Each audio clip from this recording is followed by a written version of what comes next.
Tools yang pertama adalah sholat. Ya, tools yang pertama adalah sholat. Sholat apa? Semua jenis sholat. Sholat wajib mau udah jelas. Bahkan kalau seandainya kita ikutin bagaimana pola-pola atau mungkin bagaimana petunjuk Nabi SAW, maka sebenarnya umat Islam itu adalah umat yang tidak boleh ada karies. Gak boleh. Umat Islam itu adalah umat yang tidak boleh ada plak gigi. Kok bisa? Baik. Apa kata Rasulullah SAW? Nabi bilang gini, kalau tidak memberatkan umatku, maka aku akan wajibkan mereka setiap habis berwudu mereka bersiwak. Oke?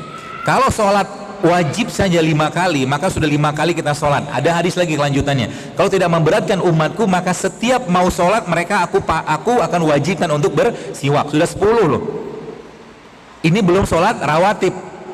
Total dalam sehari itu bisa 30 kali mungkin kita bersiwak. Dan bahannya pada odol itu semua ada pada siwak. Kayu siwak. Ya, silikanya ada, fluoride-nya ada, natriumnya ada, kloride, semua ada di situ. Sehingga kalau kita pelajari, termasuk salah satu sunnah kenabian adalah bersiwak. Itu baru siwak. Ya. Maka kalau kita tadi ikutin pola-pola itu, sebenarnya banyak penyakit yang bisa hilang. Ya, gigi termasuk salah satunya. Jadi yang pertama software-nya adalah sholat. Istilah ini bisobri was sholat.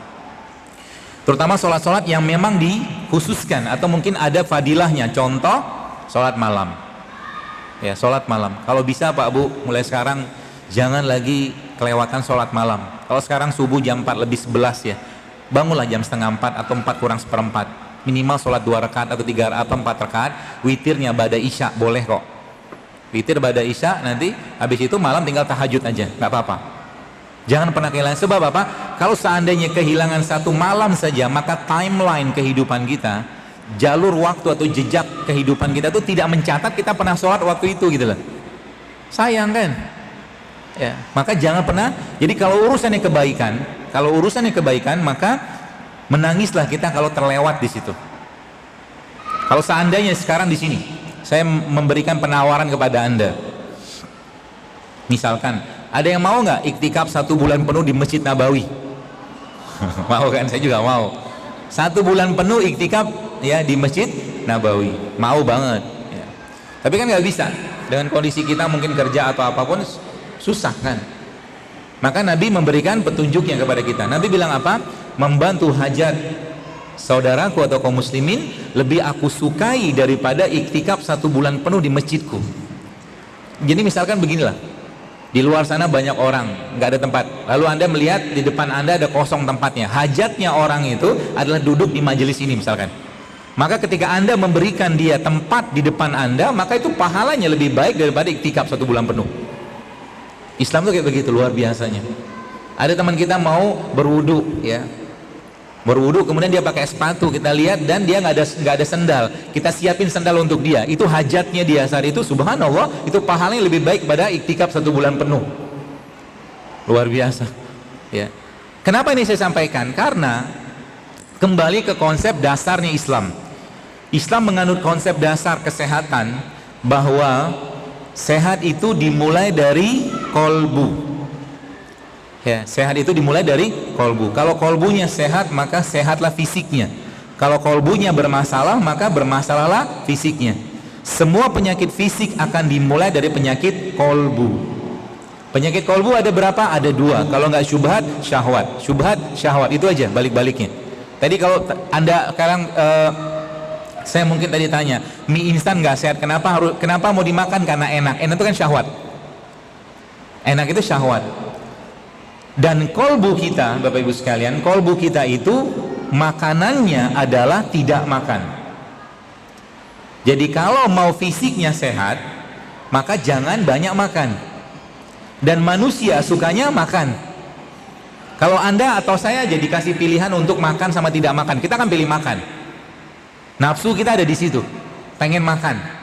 Karena Allah Maha tahu itu semua, maka Allah menciptakan waktu di mana mau tidak mau, suka tidak suka, Anda atau kita wajib tidak makan. Namanya puasa Ramadan.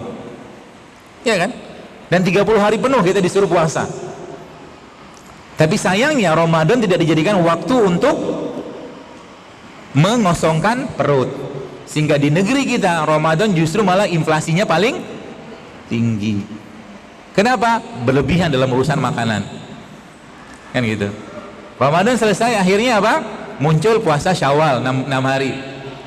Puasa Syawal muncul, kemudian lupa juga. Datanglah Senin Kamis.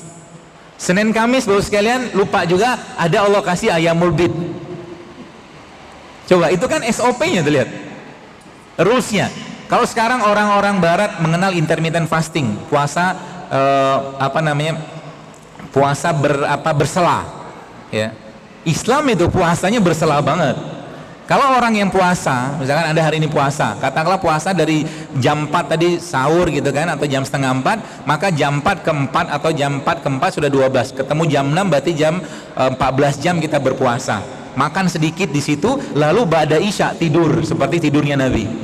Maka kita puasa 2 kali. Dan kalau tadi puasanya 14 jam ditambah dengan ba'da isya katakanlah jam 8, kemudian dia terus lagi tidur sampai malam atau jam 1, maka dapat 6 jam atau 7 jam. 14 jam ditambah 7 jam, sudah 21 jam dia berpuasa. Makanya umat Islam itu harusnya menjadi umat yang paling sehat. Ya, harusnya. Ya. Tapi sayangnya tadi bukannya bermasalah, sahurnya pun bermasalah. Ya. Lagi-lagi kita bisa perbaiki itu semua insya Allah. Dan Allah Maha Pengasih Penyayang sekalian, sehingga untuk mengubah itu gampang sekali. Untuk mengubahnya itu gampang sekali, asal mau saja. Baik, itu tools yang pertama.